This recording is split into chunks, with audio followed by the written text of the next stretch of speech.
Hi friends, the bed time story में स्वागत है। एक समय की बात है, एक छोटे से गांव में रमेश नाम का गरीब किसान रहता था। उसके पास ज़्यादा संपत्ति नहीं थी, लेकिन उसके दिल में बड़ा सपना था।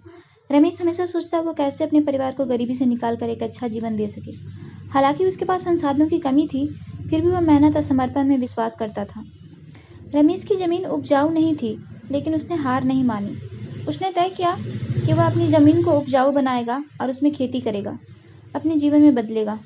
वह रोज सुबह जल्दी उठता, अपनी जमीन को अच्छे से तैयार करता और ध्यान से फसलों की देखभाल करता।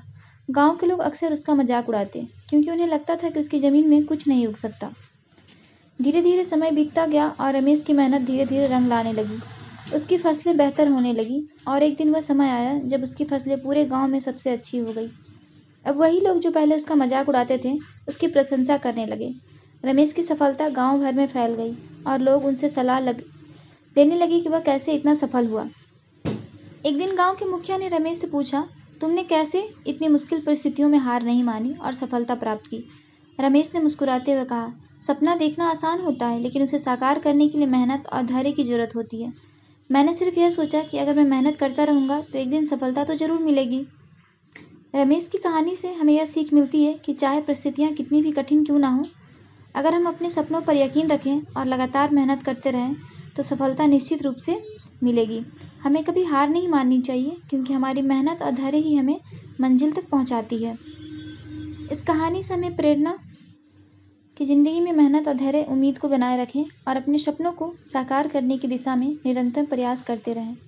गौतम बुद्ध का जीवन प्रेरणा और ज्ञान से भरा हुआ है। एक बार की बात है, बुद्ध अपने शिष्यों के साथ एक गांव में गुजर रहे थे। एक दिन बुद्ध ने अपने शिष्यों से कहा, आज हम गांव के पास एक पेड़ के नीचे विश्राम करेंगे।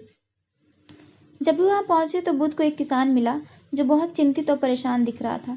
किसान ने बुद्ध से पूछा, महात्मा, क्या आप मुझे बता सकते हैं मुझे इतनी परेशानियां क्यों हैं?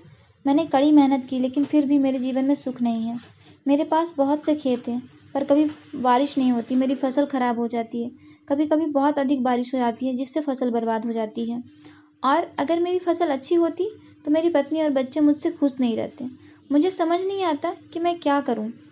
बुद्ध शांत रहे और मुस्कुराए। उन्होंने किसान से कहा, तुम्हारे जीवन में 83 परेशानियां हैं और चाहे तुम कितनी भी कोशिश करो, तुम इनमें से 83 समस्याओं से कभी नहीं छुटकारा पा सकते। किसान आश्चर्यचकित हुआ और पूछा, लेकिन महात्मा, अगर मैं 83 समस्याओं में कभी छुटकारा नहीं पा सकता तो इसका मतलब क्या है? फिर मुझे क्या करना चाहिए?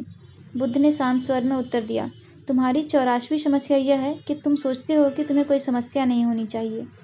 जब तक तुम मानते रहोगे कि जीवन में कोई समस्या नहीं होनी चाहिए, तब तक तुम हमेशा दुखी रहोगे। लेकिन अगर तुम स्वीकार कर लो कि समस्या जीवन का हिस्सा है, तो तुम उनमें उलझे बिना शांति से जीवन जी सकते हो।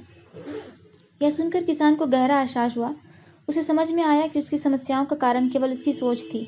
वह अपनी हर परिस्थिति से लड़ रहा था और लड़ाई से उसे थका दिया था। बुद्ध ने समझाया, जीवन में दुख और परेशानियां हर किसी के जीवन का हिस्सा है, लेकिन हम खुश तब होते हैं जब हम इन परेशानियों को स्वीकार कर लेते हैं और उनसे लड़ने के बजाय उन्हें सहजता से देखने का दृष्टिकोण अपनाते हैं। सुख और दुख हमारे मन की स्थिति पर निर्भर करते हैं। जब हम जीवन को उसकी वास्तविकता में स्वीकार करते हैं तो हमारा मन शांत हो जाता है। किसान ने बुद्ध की बातों को ध्यान से सुना और उसकी आंखें खुल गई। उसने अपने जीवन में आने वाली परेशानियों को स्वीकार करना सीख लिया और उन्हें हल करने की चिंता छोड़ दी। वह अब पहले की तरह परेशान नहीं रहता, क्योंकि उसने बुद्ध से यह सीख लिया था कि समस्याएं जीवन का हिस्सा है और उन्हें स्वीकार करना ही शांति का मार्ग है। इस कहानी से हमें यह सीख मिलती है कि समस्याएं और चुनौतियां जीवन का अभिन्न हिस्सा है। हमें इन्हें डरने या भागने की आवश्यकता नहीं है, बल्कि उन्हें स्वीकार करने और अपने जीवन को शांति और धैर्य से जीना चाहिए। यही बुद्ध की शिक्षाएं हैं, जो हमें सच्ची खुशी और आंतरिक शांति का मार्ग दिखाती है।